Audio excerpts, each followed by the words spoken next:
Hey guys, I noticed a strategy you use to have two different levels of volume for the same song that I think you'd be interested to know a shortcut. The example I'm seeing right now is the Crazy Students of the Week. So notice that the Crazy Students of the Week has the volume of the Crazy song at 100% and then way down here at, I don't know, what was that? Something lower. Apparently I can't get it to move. Looked like it was maybe down at 15% or something like that. Um, as as you can see here, these have become three separate segments: the 100% one, the 15% one, and back to the 100%. When you do that, it sounds kind of like this. They can call me whatever they want. Call me crazy. You can call me whatever you want. So there's the 100%, and then all at once it goes down to the 15%, and same thing on the other end when it's 15%. You've done, Melanie. Thank you. And then it jumps right up to the 100%. It sounds okay. The catch to it is a very sudden, abrupt drop. It didn't sound that off on this one, but sometimes it can.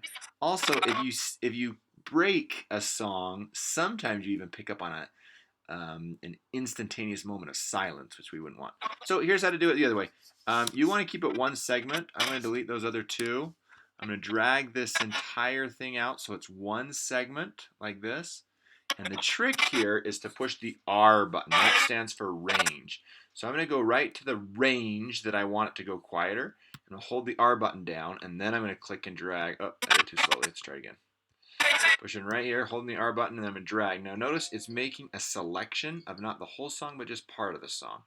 So basically, I want every time a teacher's talking to have that be an area that's going to quiet. Now, because I've selected just those areas, when I now go down and drag this down. Oops, somehow I messed it up. Let's try it one more time.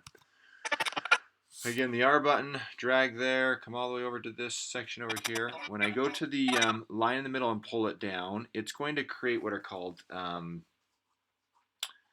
forget what they're called, keyframes, key points, key something.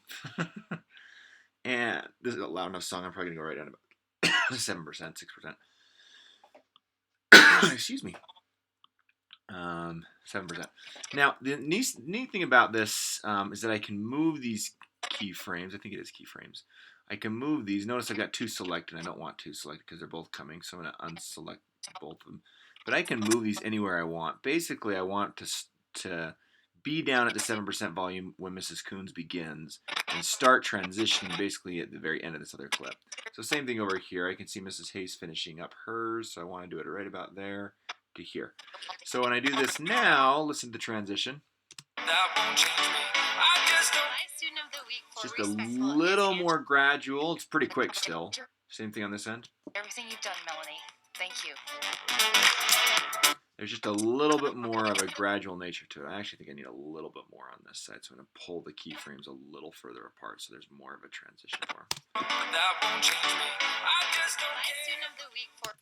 And Mrs. Coon's a little quiet to start, so I'm going to give... My student of the week for respectful is Angelo Pinedo.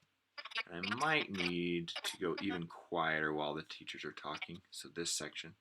Notice when I drag this down a little further, down to 4%, it doesn't change the others at being 100%. And I'm actually going to back this one up a bit. Oh, I got to be careful because once again, it looks like I got both this one and the end highlighted at the same time. So I'm going to grab this one and just do that side. Let's hear it again. My student of the week for respectful is Angelo Pinedo. Pretty good. I think the only other issue is that Mrs. Coons is a little quiet. I'm going to pull her volume up. I like to call it the snow-capped peaks effect. I see just a little bit of yellow on those audio peaks. That's about where I want to go. But so she doesn't sound too different from the others. I'm going to do it to each of the others. Snow-capped peaks. Snow-capped peaks. Right about there. Let's see how that sounds. My student of the week for respectful is Angelo Pinedo. So that just might be a nice tip for you to not have to do 3 different segments of the song and get to do it as one. Hope that helps.